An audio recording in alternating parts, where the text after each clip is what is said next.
Finally, it's official, literary fiction is in crisis, and writers across the land are burning the midnight oil in their garrets, teaching or slogging away in unrelated jobs to keep the fire ablaze in the grate. This Dickensian picture was revealed by Arts Council England today in a report that suggests it may have to shift its funding priorities in order to save a population whose economic and cultural solvency has been chipped away over the years. So why has it come to this, and how much does it really matter? The first thing to be clear about is that people are not necessarily reading less. Print sales of books across fiction, non-fiction, and children's titles rose almost 9% in the UK last year, while on Tuesday market analysts Nielsen Bookscan will reveal that sales over the all-important Christmas period have risen 20% since 2013. But it's undoubtedly true that in the age of the smartphone and streaming services, books face unprecedented competition for our attention, and that when we do choose a book over a film or social media feed, we are choosing less adventurously.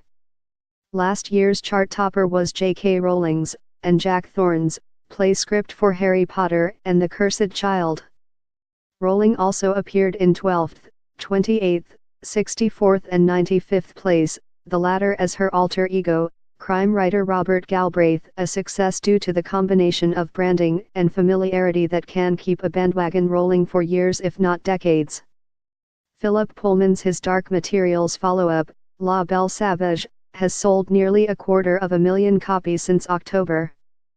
Authors who have become intergenerational as their original young readers have grown up do particularly well from this tendency for familiarity to breed affection. But it is not confined to children's writers. The final volume of Hilary Mantel's very literary, very grown-up Thomas Cromwell trilogy will be guaranteed mega sales when it finally hits the stands.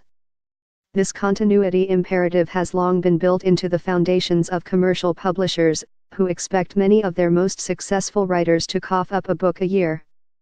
And as publishing has become more centralized, with much of its power now concentrated in 3 giant conglomerates, it has become more ruthless.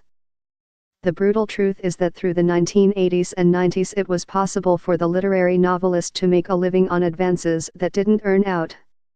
They were supported by an old-fashioned value system that sanctioned the write-off of losses for the kudos of association with an important writer and a belief that literary value that could be offset against the profits of more pragmatic publishing. But it's easy to become glibly nostalgic. If you look at the literary novels cited by the Arts Council as having sold more than 1 million in the last couple of decades, another trend becomes apparent. Ian McEwan's Atonement, Khaled Hosseini's The Kite Runner, Jan Martel's Life of Pi and Audrey Niffenegger's The Time Traveler's Wife might not owe their original success to the films that were made of them, but they have profited from the lucrative market for tie-in editions. Unlike the performing arts, publishing has always been a largely commercial sector that has had to square its own circles.